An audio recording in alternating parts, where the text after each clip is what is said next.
जो ये जबरदस्त रोष है, क्या ये विधानसभा चुनाव में ये गुस्सा फूटेगा जनता का? जनता इनको सबक सिखाएगी, विधानसभा हो या लोकसभा हो, बहुत हो चुकी। अच्छा, गृह मंत्री लगता है कि माफी मांगने के भी मूड में नहीं है, क्योंकि एक लंबा वक्त गुजर चुका है और अभी तक वो झुकने को तैयार नहीं है। अब ये तो संसद में जवाब देना पड़ेगा उसको, क्या है क्या नहीं। आज जो कुछ संसद में हुआ वो भी घटना आपने देखी होगी। अच्छा, आपकी पार्टी के मुखिया अरविंद केजरीवाल ने कहा कि मैं सिर्फ बाबा साहब का फैन ही नहीं बल्कि भक्त भी हूँ। उन्होंने ठीक कहा, बाबा साहब ने बहुत कुछ लिखा है। अगर कोई उस किताब को पढ़े, बाबा साहब की को, संविधान को इस तरह से लिखा है, हर आदमी को अधिकार दिया है, गरीब, वंचित, पिछड़ा, कितने लोगों का ख्याल रखा बाबा साहब। अभी हमने आपकी टीम के ही एक महिला से बात की, उन्होंने कहा कि ये सिर्फ बाबा भीमराव अंबेडकर का ही अपमान नहीं बल्कि हिंदुस्तान में बसने वाले हर जन का अपमान है। असली सबका अपमान है।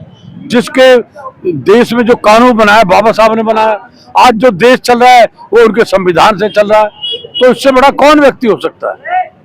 आप बदरपुर की जनता से इस मुद्दे को लेकर क्या कहेंगे? मैं मुद्दे के लिए हमने लोगों को जागृत किया है कि हमारे पूर्वजों का सम्मान नहीं हो रहा, अपमान हो रहा है। आज जिधर नजर दौड़ाते हैं उनके चेहरे पर एक तेज है और एक ऐसा गुस्सा देखने को मिल रहा है कि जिधर जिससे भी बातचीत करते हैं कि बाबा भीमराव का आज अपमान हुआ है, इसको लेकर जिससे बात करते हैं एक गुस्सा है उनकी भाषा शैली के अंदर। आज एक बड़ा उबाल सा देखा जा रहा है इस पद यात्रा को लेकर, क्या कहेंगे? सबसे पहला अपना शुभ नाम। देखिए, मैं आकाश शर्मा, यूथ विंग का जिलाध्यक्ष हूँ, आम आदमी पार्टी का। मैं कहना चाहता हूँ कि बीजेपी वालों को, जब बाबा साहब भीमराव अंबेडकर जिन्होंने संविधान को बनाया, संविधान की रक्षा करने का काम लोगों को दिया, आप उन्हीं बाबा साहब भीमराव अंबेडकर जी को आप कहते हो कि अंबेडकर अंबेडकर कहने से कुछ नहीं होगा। तो मैं समझाना चाहता हूँ, कहना चाहता हूँ इन बीजेपी वालों को, भाजपा वालों होश में आ जाओ, नहीं तो इसी तरीके से जनता रोष प्रकट करती रहेगी। और जो आपने ये बात बोली है कि बाबा साहब भीमराव अंबेडकर जी का अंबेडकर अंबेडकर कहने से कुछ नहीं होगा, भगवान का नाम ले लेंगे तो आपको स्वर्ग मिल जाएगा। अरे, उन बाबा साहब अंबेडकर जी के नाम लेने की ताकत इतनी है कि आज जिस कुर्सी पर आप लोग बैठे हैं, अगर आज उस कुर्सी पर जिसकी बदौलत आप बैठे हैं, उनका नाम बाबा भीमराव अंबेडकर। बहुत जबरदस्त रोष आज यहाँ देखने को मिला। जी, क्या कहेंगे आप इसको लेकर? देखिए, मैं ये कहूंगी कि बीजेपी वाले हमेशा अपमान करते आए हैं। आज तो भीमराव अंबेडकर जी का अपमान कर दिया, जिन्होंने हमारा संविधान लिखा, जिसकी वजह से हम सबको सम्मान मिला, एक समान अधिकार मिले। आज उनका अपमान करती है बीजेपी, और बीजेपी वालों ने छोड़ा किसको है? चाहे हिंदू मुसलमान कर ले, चाहे कभी सिख ईसाई कर ले, चाहे कभी खालिस्तान करती है, तो कभी आज पूर्वांचलियों को बोल दिया कि वो तो रोहिंग्या और बांग्लादेशी हैं। तो बीजेपी वालों ने किसी को छोड़ा ही नहीं है, फिर भी जनता को समझ में नहीं आ रहा। ये गुस्सा जो कभी रोहिंग्या का मामला हो या बाबा साहब का मामला हो, उसको लेकर विधानसभा में ये गुस्सा फूटता नजर आ रहा है आपको? बिल्कुल, विधानसभा तो फूट ही रहा है, विधानसभा में तो फूटेगा, पब्लिक के अंदर भी फूट रहा है। जी, आप ये किस तरह की तख्ती लेकर रहे हैं कि बाबा साहब का अपमान नहीं सहेगा हिंदुस्तान?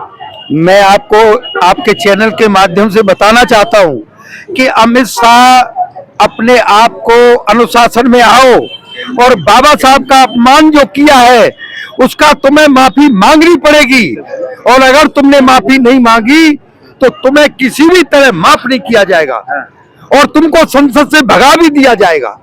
ये पब्लिक है, अगर तुम्हें चुन के संसद में पहुंचा सकती है तो तुम्हें संसद से बाहर निकाल भी सकती है। बेहद गुस्सा, जिससे भी बात करने की कोशिश की जाती है उसी के अंदर एक गुस्सा और बेचैनी है कि बाबा साहब के साथ ऐसा व्यवहार किया गया है। इसको लेकर हमने कई सारे लोगों से बात की कि आज बाबा साहब जो भारत रत्न है उनसे बात की गई, उनके साथ जो है बड़ा सौतेल गलत व्यवहार हुआ है। भीमराव अंबेडकर साहब का गृह मंत्री ने अपमानित भाषा का इस्तेमाल किया है, उसके अंदर आज जिधर भी देख रहे हैं जबरदस्त गुस्सा नजर आ रहा है। इसको लेकर आप किस तरह से अपने विचार व्यक्त करेंगे? मैं ये कहना चाहती हूँ कि अमित शाह जो आज मंत्री बने हैं ना, वो हमारे बाबा भीमराव अंबेडकर के द्वारा ही बने हैं, जो उन्होंने संविधान लिखा था। मैं ये चाहती हूँ कि जैसे उन्होंने आज शब्द कहे हैं पूरे हिंदुस्तान को, तो वो पूरे हिंदुस्तान से माफी मांगे। बस मैं यही कहना चाहती हूँ। अगर वो माफी नहीं मांगते तो आने वाले विधानसभा चुनाव में जो दिल्ली के अंदर हालिया होने जा रहा है,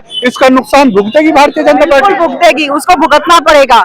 या तो पूरे हिंदुस्तान से माफी मांगे या फिर बीजेपी हारेगी। बाबा भीमराव का संसद के अंदर अपमान किया है, ऐसे भाषाशाली का इस्तेमाल किया है जिससे बाबा भीमराव की गरिमा को ठेस पहुंची। इसको लेकर आप क्या कहेंगे? जैसा कि आपको पता ही है कि अमित शाह जी ने संसद के अंदर अगर किसी कार्यक्रम में कहा होता तो चल भी जाता, संसद में किया है तो कहीं ना कहीं उनके साथ ये बड़ा अपमान की बात है और देश इसका जवाब देगा। जी, भारतीय जनता पार्टी कभी रोहिंग्या के नाम पे, कभी हिंदू मुस्लिम, और आज भारत रत्न पर ही अपमानित भाषा का इस्तेमाल किया है। इसको लेकर क्या कहेंगे? ये देश का बहुत बड़ा दुर्भाग्य है कि अमित शाह जैसे व्यक्ति देश के गृह मंत्री हैं, जिस रोहिंग्या की बात कर रहे हैं, उनकी जो सरकार है आज 20 से 22 राज्य के अंदर, वहां पे देखें कितने कितने रोहिंग्या से बने हुए हैं, वो सरकार बना रखे हैं। और जो उन्होंने संसद के अंदर अंबेडकर साहब के लिए ये कहा है कि भाई अंबेडकर अंबेडकर अंबेडकर, इतना नाम अगर भगवान का लिया जाए तो ज्यादा बेटर है। अच्छा, तो एक महापुरुष के लिए इस तरह की भाषा शैली इस्तेमाल की गई है, इसको लेकर तकलीफ है? तकलीफ नहीं, बहुत ज्यादा तकलीफ है और पूरे हिंदुस्तान को तकलीफ है। अमित शाह को इस चीज के लिए माफी मांगना चाहिए। क्यों कि बाबा साहब अंबेडकर ने दलितों को स्वर्ग दुनिया के अंदर दिया है। मरने के बाद किसी ने नहीं देखा है कि स्वर्ग मिलेगा या नहीं मिलेगा, लेकिन बाबा साहब अंबेडकर ने हर समाज को दुनिया के अंदर स्वर्ग देने का काम किया है। सबको एक समान जीने का अधिकार दिया है, सबके बच्चे को पढ़ने का अधिकार दिया है, हर एक चीज के अधिकार को दिया है। लेकिन देश की जो बीजेपी सरकार है वो इस अधिकार को छीनना चाहती है। इसलिए अमित शाह को चाहिए कि पूरे देश से माफी मांगे या पूरे देश से उनकी सरकार जाने वाली है, ये बात तय है। देखो, अमित शाह ने संसद में शीतकालीन सत्र के दौरान जो बयान दिया है, उनका बयान बेहद निंदाजनक है और जो है घृणापूर्ण है। किसी ने कहा कि तुमसे पहले एक शख्स जो यहाँ तख्त नशी था, उसको भी अपने खुदा होने पर इतना ही यकीन था। वो लगातार जो स्वर्ग नरक की बात कर रहे हैं। आप बताइए, जिंदा आदमी जो है वो गया नहीं स्वर्ग, जो मर गया उसने जो है आके बताया नहीं, तो इनको कैसे पता कि स्वर्ग नरक भी होता है? इनको पता है। मिर्जा गालिब बहुत पहले एक शेर लिखते थे कि मुझको मालूम है जन्नत की हकीकत, दिल को बहलाने के लिए गालिब ख्याल अच्छा है। तो ये ख्याल है बाबा साहब, ये एक आस्था का विषय है, ये आस्था का विषय है जिसके अंदर यहाँ रहने वाले सिख, ईसाई, बौद्ध, जैन सभी लोग मानते हैं। कुछ परसेंट नास्तिक कहते हैं कि है या नहीं है। सुन लीजिए, फिर 140 करोड़ आबादी बाबा साहब को, जो दलित, शोषित, वंचित और पिछड़ा समाज है, जिसके लिए बाबा साहब ने धरती पर ही स्वर्ग का प्रावधान कर दिया है, जो समाज सदियों तक गले में हांडी और कमर में झाड़ू बांध के चलता था, उस व्यक्ति के लिए जो असमानता, गैर बराबरी, भेदभाव, ऊंच नीच, कुरीति और कुप्रथाओं का शिकार था, उस समाज के लिए बाबा साहब अंबेडकर ने धरती पर ही स्वर्ग देने का प्रावधान किया है। आप बताइए, वो समाज जो सड़क से लेकर के संसद तक आज बाबा साहब अंबेडकर की ही देन है कि वो संसद के सबसे बड़े पटल पर खड़े होकर के वो बात करते हैं। राजा रानी के पेट से पैदा होता था और राजा रानी के पेट से पैदा होगा, रानी के पेट की नसबंदी बाबा साहब डॉक्टर बी आर अम्बेडकर ने की है। उस समय जब जो है, आप बताइए कितना मतलब जो दलित पिछड़ों पर अन्याय और अत्याचार होता था, उस अन्याय और अत्याचार से उभारा किसने? बाबा साहब डॉक्टर बी आर अम्बेडकर ने। आप क्या बात करते हैं? कहते हैं कि स्वर्ग स्वर्ग स्वर्ग क्या है? स्वामी विवेकानंद भी कहते थे कि मैं ऐसी ईश्वर पर कैसे विश्वास करूं जो जिंदा इंसान को रोटी नहीं दे सकता, मारने के बाद स्वर्ग देगा, उस पर कैसे विश्वास किया जाए? बहुत लोग कहे तो आप उनको भी नास्तिक कह दीजिए। भगत सिंह को ना आप मानिए, भगत सिंह को आप नास्तिक कह दीजिए, क्योंकि आस्तिकता तो आपकी है। और जिनकी आस्था बाबा साहब डॉक्टर बी आर अम्बेडकर में, उनकी आस्था का आप ख्याल नहीं रखते। आप तरह नास्तिक मतलब जो मानते हैं, तर्क के आधार पर आप बात करिए, क्या आस्तिक और क्या नास्तिक होता है? सब वास्तविक होते हैं। जो नास्तिक है वो वास्तविक है, जो बात कर रहा है वास्तविकता तो है ही है। आप बताइए, किसने जो है दलित पिछड़ों के लिए जो है काम किया है? किसने उत्थान के लिए काम किया है? द्वापर, त्रेता, सतयुग, पहले भी भगवान थे। 33 कोटि देवी देवता मिलकर जो काम नहीं कर पाए, वो अकेले बाबा साहब डॉक्टर बी आर अम्बेडकर ने कर दिया। बताइए किया कि नहीं किया? आप जो किसी की आस्था पर चोट करने का काम कर रहे हैं, 33 करोड़ देवी देवताओं पर कटाक्ष कर रहे हैं भाई साहब। आप बताइए, कर पाए क्या जो बाबा साहब ने किया? आप हमको बताइए, गैर बराबरी मिटा पाए क्या? ऊंच नीच मिटा पाए क्या? भेदभाव मिटा पाए क्या? दलित दलित रह गया, ये मिटा पाए क्या?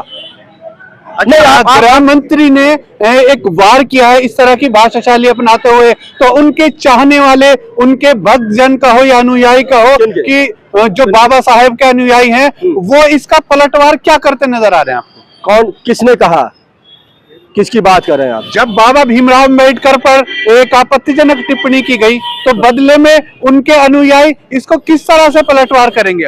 अब सड़क से लेकर के संसद तक जो है महत्वपूर्ण जवाब तो दिया जा रहा है। डॉक्टर राम मनोहर लोहिया कहते थे जब सड़कें जो है खामोश हो जाती है तो संसद आवारा हो जाती है।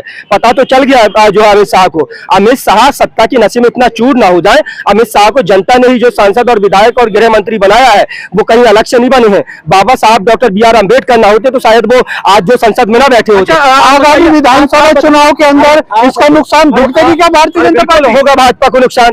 अपने शहर की लेटेस्ट खबरों के लिए चैनल को सब्सक्राइब करें और बेल आइकन को दबाएं।